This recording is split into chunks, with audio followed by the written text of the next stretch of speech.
I need some help. I'm starting to date and you guys don't have any idea what you're looking for. Come on. You're going to make this a miserable experience if you don't figure it out. So let's start with 6 things that you really need to know about yourself to make this dating after 50 much less painful and much more fruitful.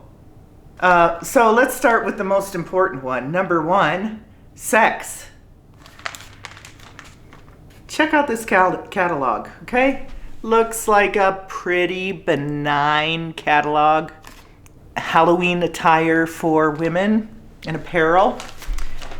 However, on page 44, I made an interesting discovery. Self-care, okay?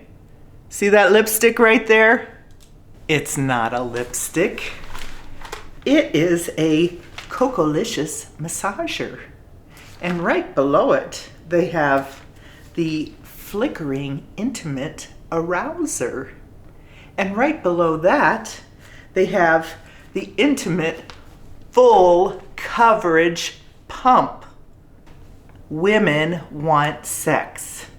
They still want sex. Don't think just because you're dating and we're older and it's a little more challenging that you're not going to find it if you're looking for it. Proof. The advertisers know they're interested, so you should too. All right, so that's one thing.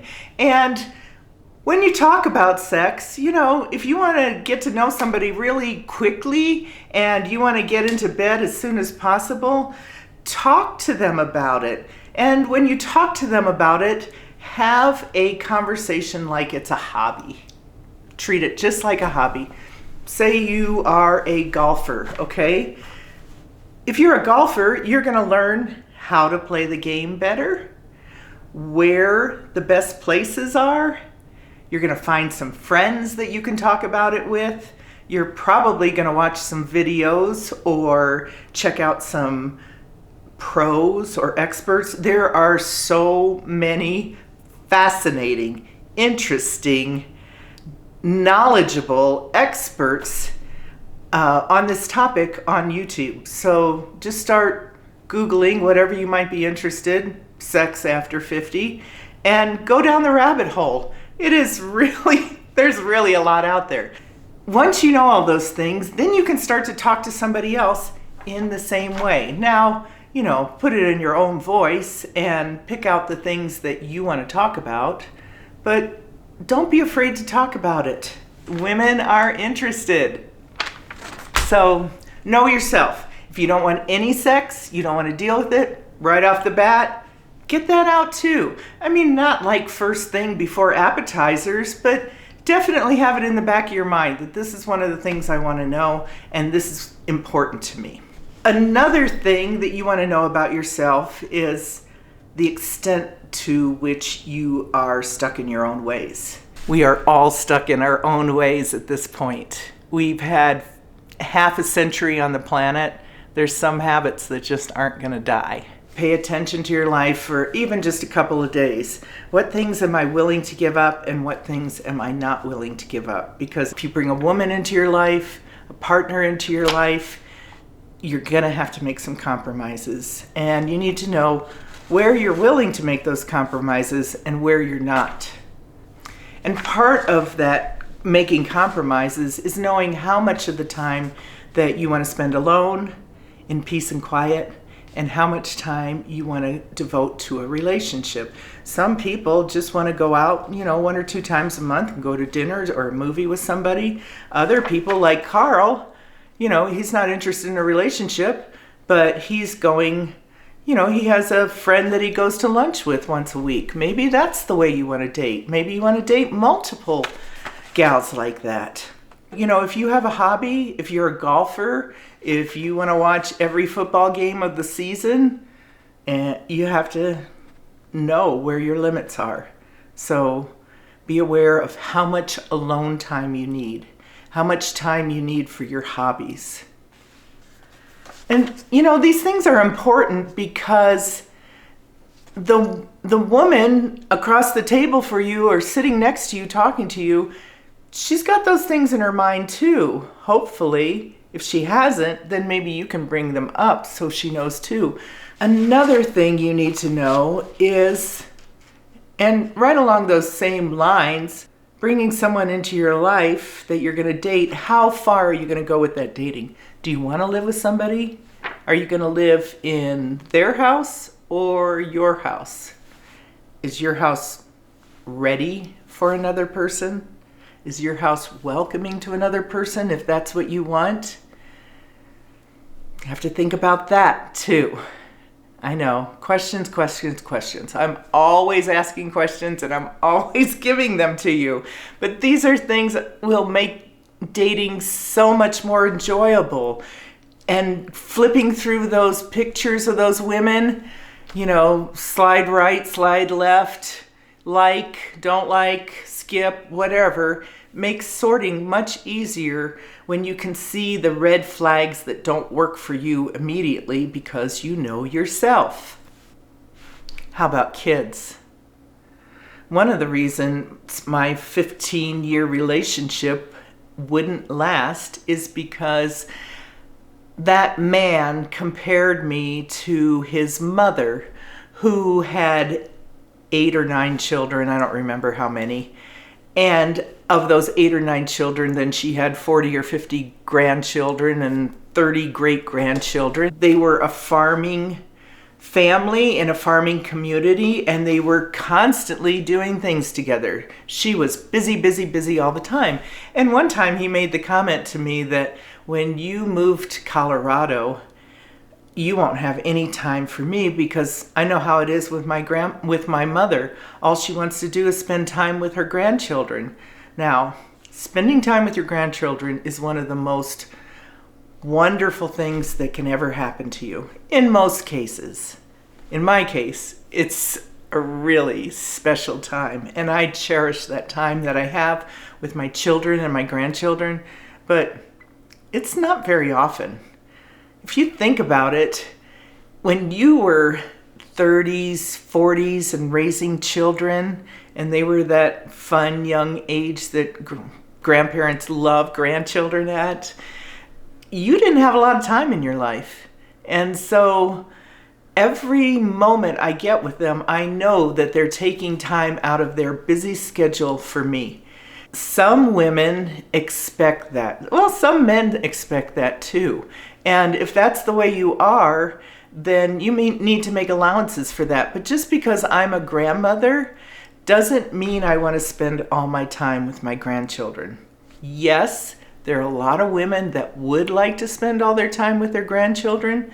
And if they're dating you, that's an indication that maybe they don't want to be too attached. Or if you have a bunch of grandchildren too, maybe they're thinking, wow, this is great. We can just bundle our grandchildren together and have fun outings every weekend. But it is a factor that's important to us in dating after 50. And then finally, how do you feel about women in general? I just watched a really fascinating video talking about what happens to women when they live on their own. And they start to create an energy field that is big and powerful. I'll leave a link to the video below. You gotta watch it. It is just really fascinating. They don't turn into little crybabies, whiners, expectors. Women that live alone, they might be the best catch you can find. If there's a woman that you're dating that's dating a lot, she hasn't settled into that living alone maybe. So we're all different. I can't say that scientific information applies to all women, but it's out there and you need to be aware of it. How do you feel about women? Do you want one just for sex and company? Do you love them? Do you tolerate them? You need to know that too. At this age, we're not building worlds together. We're not, starting from scratch and building a life together. And so it's not going to be as easy to mesh with somebody as it was in those younger years. Also, in those younger years, the world wasn't so mobile, and we weren't so mobile when we were younger. Well, most of us. I was plenty mobile my whole life. I can't say that. But, you're meeting people. You were raised in Wisconsin and she was raised in California. Right there, you're worlds apart. So how cosmopolitan are you? How worldly are you? Do you want somebody that's going to be more cosmopolitan and worldly or less cosmopolitan and worldly than you? Whatever you're measuring as far as, your differences, you need to know that too. It's highly unlikely that I'm going to end up with somebody who was raised in California or Mississippi. Probably not going to happen just because of the cultural differences.